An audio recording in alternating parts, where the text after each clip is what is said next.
Bergesernya salah satu tahapan dan jadwal penyelenggara pemilu dapat berimplikasi pada bergesernya tahapan dan jadwal berikutnya. Tahapan dan jadwal penyelenggaraan pemilu sebagaimana telah ditetapkan tersebut juga telah mengakomodir adanya alokasi waktu untuk kemungkinan pemilu presiden dan wakil presiden putaran kedua. Dalam hal ini termohon ketika melaksanakan fungsinya dalam menyelenggarakan salah satu tahapan pemilu haruslah berhati-hati agar perubahan tahapan apapun tidak secara signifikan mengganggu jadwal atau tahapan berikutnya. Oleh karena itu, Mahkamah memandang termohon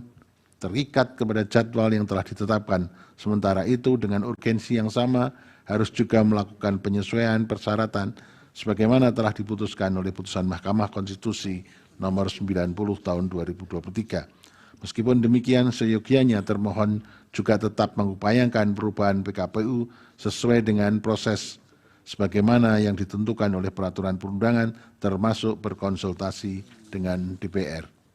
Bahwa berkenaan dengan hal tersebut, pada tanggal 31 Oktober tahun 2023 termohon telah melakukan konsultasi dengan DPR dan pemerintah terkait usulan rancangan perubahan PKPU nomor 19 tahun 2023. Hal ini terdapat dalam isi surat KPU nomor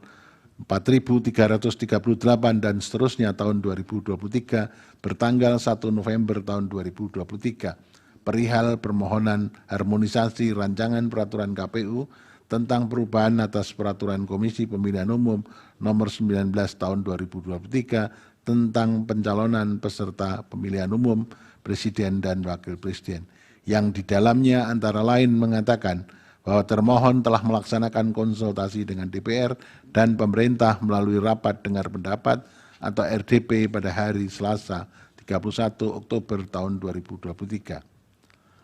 Adapun RDP tersebut telah menghasilkan kesimpulan menyetujui rancangan peraturan KPU tentang perubahan atas peraturan Komisi Pemilihan Umum nomor 19 tahun 2023 tentang pencalonan peserta pemilihan umum presiden dan wakil presiden dan telah ditandatangani oleh Ketua Komisi 2 DPR, PLT Dirjen Politik dan Pemerintahan Umum Kementerian Dalam Negeri, Ketua KPU Republik Indonesia, Ketua Bawaslu Republik Indonesia, dan Ketua DKPP Republik Indonesia.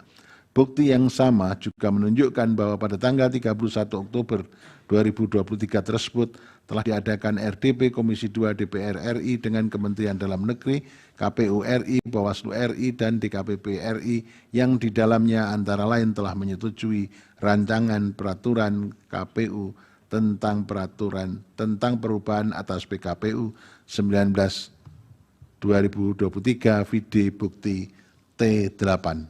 Artinya dalam RDP tersebut seluruh fraksi di DPR menyetujui rancangan perubahan PKPU 19 2023. Fraksi yang dimaksud adalah representasi partai politik yang semuanya menjadi peserta pemilu tahun 2024 di mana masing-masing partai tersebut berhak dan memiliki potensi untuk mencalonkan pasangan calonnya dalam pemilihan presiden dan wakil presiden tahun 2024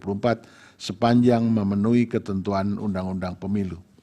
Secara faktual, tidak terdapat satupun bukti yang menunjukkan adanya partai politik yang menolak atau memberi catatan atas perubahan PKPU 19 tahun 2023. Bahwa lebih lanjut, berkenaan dengan kewajiban termohon untuk berkonsultasi dengan DPR dalam penyusunan PKPU, Mahkamah telah menegaskan dalam putusan Mahkamah Konstitusi nomor 92 tahun 2016 yang diucapkan dalam sidang pleno terbuka untuk umum 10 Juli tahun 2017 dan putusan Mahkamah Konstitusi nomor 78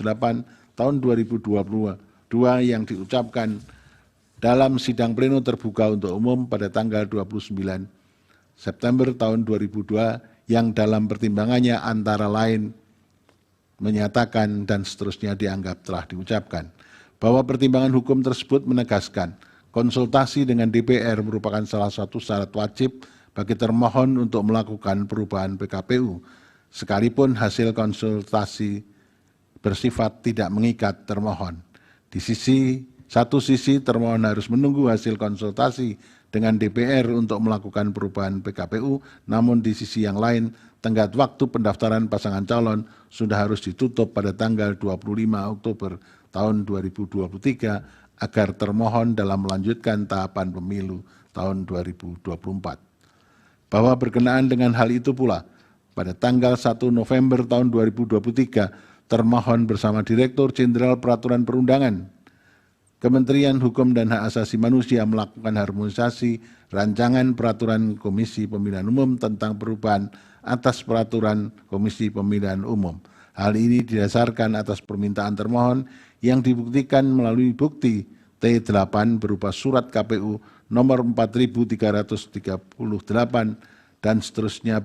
tahun 2023 bertanggal 1 November tahun 2023 perihal permohonan harmonisasi rancangan peraturan KPU tentang perubahan atas peraturan Komisi Pemilihan Umum nomor 19 tahun 2023 tentang pencalonan peserta pemilihan umum Presiden dan Wakil Presiden.